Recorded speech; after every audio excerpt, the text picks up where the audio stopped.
जापानी company Toyota आज दुनिया की सबसे बड़ी ऑटोमोबाइल कंपनी है। साल 2022 में इन्होंने 1 करोड़ से ज्यादा गाड़ियां बेची। और वहीं अगर हम इनके सेकंड कंपटीटर देखें तो वो है फॉक्सवैगन, जिन्होंने सिर्फ 83 लाख गाड़ियां बेची थी। अगर हम देखें तो टोयोटा की शुरुआत साल 1937 में हुई थी और यही वो साल था जिस साल फॉक्सवैगन की भी शुरुआत हुई थी। साल 1950 में जहां टोयोटा सिर्फ 11,000 गाड़ियां बेच रही थी, वहीं फॉक्सवैगन 1 लाख से ज्यादा गाड़ियां बेचने का आंकड़ा पार कर चुकी थी। तो टोयोटा ने ऐसा क्या किया कि अगले कुछ सालों के ही अंदर टोयोटा दुनिया की सबसे बड़ी कार कंपनी बन गई, क्योंकि साल 2014 में इन्होंने 1 करोड़ गाड़ियां बेचने का आंकड़ा सबसे पहले दुनिया में पार किया था। टोयोटा को दुनिया की सबसे बड़ी व्हीकल प्रोड्यूसर बनाने में इनका सबसे बड़ा हाथ है टोयोटा की प्रोडक्शन सिस्टम का, जिसमें एक टेक्निक यूज करते हैं जिसका नाम है जस्ट इन टाइम मॉडल, जिसके बारे में इस वीडियो में आज हम बात करेंगे।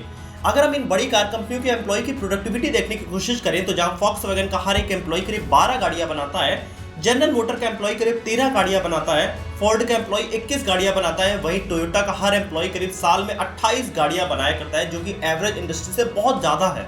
तो अब यहाँ पे सबसे बड़ा सवाल उठता है कि आखिर ये जस्ट इन टाइम मॉडल है क्या, जिसके दम पे टोयोटा दुनिया की सबसे बड़ी कार प्रोड्यूसर कंपनी बनी। आखिर ऐसी क्या स्ट्रेटजीज टोयोटा यूज करती है जिससे इनके एम्प्लॉय सबसे ज्यादा प्रोडक्टिविटी जनरेट करते हैं, ये सब कुछ हम इस वीडियो में आज जानने की कोशिश करेंगे। हेलो दोस्तों, मेरा नाम है दीपक, आप देख रहे हैं इंडस्ट्री। और तो आपने ये कहावत तो जरूर सुनी होगी कि आवश्यकता ही आविष्कार की जननी है। ये कहावत जापान पे बहुत ही फिट बैठती है, क्योंकि ज्योग्राफिकली जापान एक बहुत ही छोटी सी कंट्री है जहां पर नेचुरल रिसोर्सेज की काफी ज्यादा कमी है। इसके साथ ही जापान की पॉपुलेशन भी काफी कम है और वर्ल्ड वॉर 2 के बाद जापान काफी ज्यादा तबाह हो चुका था। इसीलिए जापान के लोगों ने अपनी फैक्ट्रीज में प्रोडक्टिविटी और एफिशिएंसी को बढ़ाने के लिए एक ऐसे सिस्टम को इन्वेंट करना शुरू किया जो कम वर्कफोर्स और कम टाइम में ज्यादा से ज्यादा आउटपुट जनरेट कर सकती है। और उसमें एक ऐसा ही मॉडल है जस्ट इन टाइम सिस्टम, जिसका आइडिया तो टोयोटा के फाउंडर किचिरो टोयोटा ने 1936 में ही कर दिया था। लेकिन टोयोटा ने इसका इम्प्लीमेंटेशन 1950 के बाद करना शुरू किया, जब उनके ट्रेडिशनल सिस्टम में कई सारी कमियां दिखाई देने लगी। एक्चुअली पहले टोयोटा, फॉक्सवैगन और फोर्ड जैसी कंपनियां जस्ट इन केस मॉडल पे अपनी कार की प्रोडक्शन किया करते थे, और जब उसमें कई सारी कमियां दिखाई देने लगी उसके बाद ही टोयोटा ने अपने पूरे मॉडल को पिवट किया। जस्ट इन केस मॉडल को एक एग्जांपल से समझते हैं। मान लीजिए फोर्ड के पास 10,000 गाड़ियों का ऑर्डर अगले महीने के लिए आया है। अब फोर्ड ने यहाँ पे 2,000 एक्स्ट्रा गाड़ियां बना लिया, इसलिए कि जस्ट इन केस डिमांड अगर ज्यादा मार्केट में आ गई तो ये 2,000 गाड़ियां वो मार्केट में बेच सकते हैं। लेकिन अब इसके लिए फोर्ड को यहाँ पे 2,000 गाड़ियां बनाने के लिए एक्स्ट्रा रॉ मटेरियल, एनर्जी और एक्स्ट्रा वर्क फोर्स का खर्चा हो गया। इसके बाद ओवर प्रोड्यूस ये जो कार बनी है, इसके लिए एक इन्वेंट्री भी मैनेज करना पड़ेगा, जिसके लिए एक अलग जगह पे 2,000 गाड़ियां रखनी पड़ेंगी। तो अब आप एज्यूम करो कि फोर्ड को ये 2,000 गाड़ियां बनाने में मान लीजिए 100 करोड़ का खर्चा आता है, तो 100 करोड़ ये फोर्ड के अब फंस चुके हैं, क्योंकि इस पर रिटर्न ऑफ इन्वेस्टमेंट तो जीरो है। और फोर्ड को जो इंटरेस्ट अब मार्केट में पे करना है वो अपने प्रॉफिट में से पे करना पड़ेगा, जिस वजह से ओवरऑल इनका प्रोडक्शन कॉस्ट हाई हो गया। अब टोयोटा ने भी अपने पूरे बिजनेस में यही प्रॉब्लम रियलाइज किया कि वो एक्स्ट्रा गाड़ियां बना लिया करते थे, जिस वजह से वो गाड़ियां इनके इन्वेंट्री सिस्टम में रखी रह जाती थी और उससे टोटल ओवरऑल जो कॉस्ट आता था वो बढ़ जाता था। और यही उनको सबसे बड़ी कमी अपने ट्रेडिशनल सिस्टम में टोयोटा को दिखाई दिया। दरअसल टोयोटा के नए प्रोडक्शन सिस्टम स्टैब्लिश करने के पीछे भी एक बहुत ही दिलचस्प कहानी है। एक्चुअली वर्ल्ड वॉर 2 के समय टोयोटा का पूरी तरीके से प्रोडक्शन बंद कर दिया गया था, जिसके बाद वर्ल्ड वॉर 2 खत्म होने के बाद जब फिर से प्रोडक्शन शुरू हुआ, उसके बाद टोयोटा ने ये चीज रियलाइज कर लिया कि जापान में अब उनकी गाड़ियां ज्यादा नहीं बिकेंगी, क्योंकि जापानी लोगों की बाइंग कैपेसिटी काफी कम हो चुकी थी, क्योंकि जापान वर्ल्ड वॉर 2 में पूरी तरीके से बर्बाद हो गया था। तो वहां पे उन्होंने रियलाइज किया कि अगर हमें ओवरऑल लॉन्ग टर्म में ग्रो करना है तो हमें दूसरे कंट्रीज के मार्केट में भी जाना होगा, और यही इनकी नजर यूएस के मार्केट में भी पड़ती है। अगर आज की डेट में हम देखें तो ओवरऑल जो टोयोटा की सेल्स होती है उसका 1/4 करीब सेल इनका सिर्फ यूएस के मार्केट से आता है। तो यहाँ पे ऐसा नहीं है कि टेक्नोलॉजिकली ये ज्यादा बेटर फॉक्सवैगन और फोर्ड से कार बनाते हैं। इनके जो कार होते हैं वो ज्यादा अफोर्डेबल और ज्यादा रिलायबल होते हैं बाकी कंपनीज से। टोयोटा अपनी क्वालिटी और रिलायबिलिटी के लिए पूरी दुनिया में जानी जाती है, और यहाँ पे उन्होंने कॉस्ट कम करने के लिए अब एक नई टेक्निक यूज किया था जिसका नाम था जस्ट इन टाइम मॉडल। जहां जस्ट इन केस मॉडल में ये एज्यूम किया जाता था कि फ्यूचर में एक्स्ट्रा डिमांड आ सकती है, इस वजह से एक्स्ट्रा गाड़ियां बना के पहले रख ली जाती थी। वहीं पे जस्ट इन टाइम मॉडल इसका जस्ट अपोजिट था, क्योंकि जब प्रोडक्शन का ऑर्डर आ जाता था उसके बाद जस्ट इन टाइम मॉडल पे गाड़ियां बनाना शुरू किया जाता है। इस मॉडल को हम टोयोटा के एक एग्जांपल से समझते हैं। लेट्स सपोज करिए आज टोयोटा को करीब 50 फॉर्च्यूनर का ऑर्डर आया है, तो अब टोयोटा अपने रॉ मटेरियल सप्लायर को ऑर्डर देगी। इन रॉ मटेरियल को प्रोडक्शन फैसिलिटी में आते ही पार्ट्स का प्रोडक्शन स्टार्ट होगा। जैसे ही पार्ट्स बनकर तैयार होंगे, असेंबली प्लांट पे इसको तुरंत भेज दिया जाएगा। उसके बाद असेंबली प्लांट पे थर्ड पार्टी वेंडर से भी ये पार्ट्स मंगा लिए जाते हैं। अब इन सारे पार्ट्स को असेंबली प्लांट में ही असेंबल किया जाता है। असेंबली प्लांट पे उतने ही पार्ट पहुंचते हैं जितने की जरूरत है। जैसे कि 50 फॉर्च्यूनर बनाने के लिए 200 टायरों की जरूरत है, तो असेंबली प्लांट पे सिर्फ 200 ही टायर पहुंचेंगे, ना उससे ज्यादा ना उससे कम। अब जैसे ही फॉर्च्यूनर असेंबल होगी, इनकी क्वालिटी चेक के लिए इन्हें भेज दिया जाएगा और क्वालिटी चेक को पास करते ही फॉर्च्यूनर आगे व्हीकल डिस्पैच जोन में पहुंच जाएगी।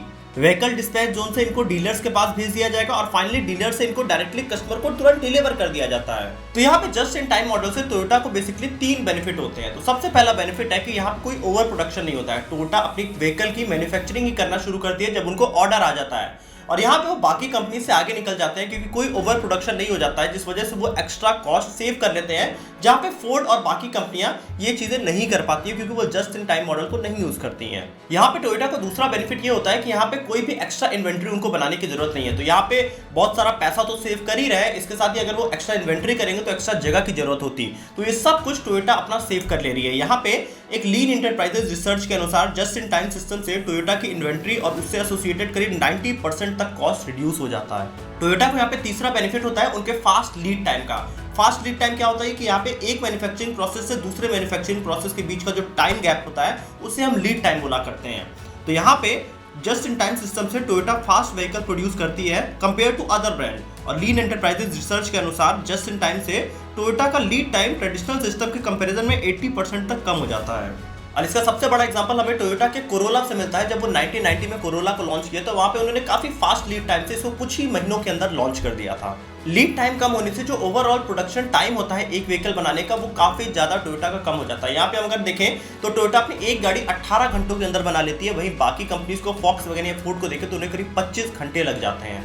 और अपने इसी जस्ट इन टाइम मॉडल से टोयोटा आज अपने सेगमेंट में दुनिया की सबसे प्रॉफिटेबल ऑटो ब्रांड है। साल 2021 में टोयोटा का पर car profit Suzuki, Honda, Volkswagen और टेस्ला से भी ज्यादा था। और ऑपरेटिंग प्रॉफिट के मामले में BMW और वॉल्वो जैसी लग्जरी कार कंपनीज भी इनसे प्रॉफिट के मामले में काफी पीछे हैं।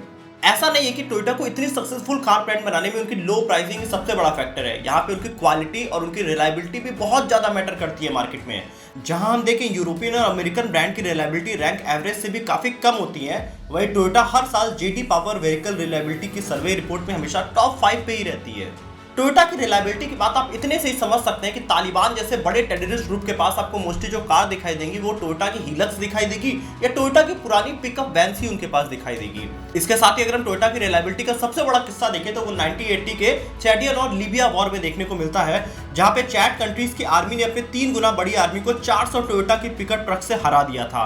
इसलिए इस वॉर को द ग्रेट टोयोटा वॉर भी कहा जाता है। टोयोटा की रिलायबिलिटी के कारण उनके मार्केट में रीसेल वैल्यू बहुत ज्यादा है, और अगर किसी भी कार ब्रांड की अगर रीसेल वैल्यू ज्यादा होती है तो कस्टमर उसके प्रीमियम प्राइस पे देने को बहुत जल्दी तैयार हो जाते हैं। यहाँ पे अगर हम देखें तो टोयोटा की फॉर्च्यूनर गाड़ी जिसमें एक सनरूफ भी नहीं होता है उसके लोग 50 लाख भी देने को तैयार हो जाते हैं। इसके साथ ही अगर दूसरा एग्जांपल देखें तो जहां टोयोटा की इनोवा की प्राइस अपने कंपटीटर से करीब 2 गुना ज्यादा है, वो इंडिया की तीसरी सबसे मोस्ट सेलिंग मल्टीपर्पज व्हीकल है।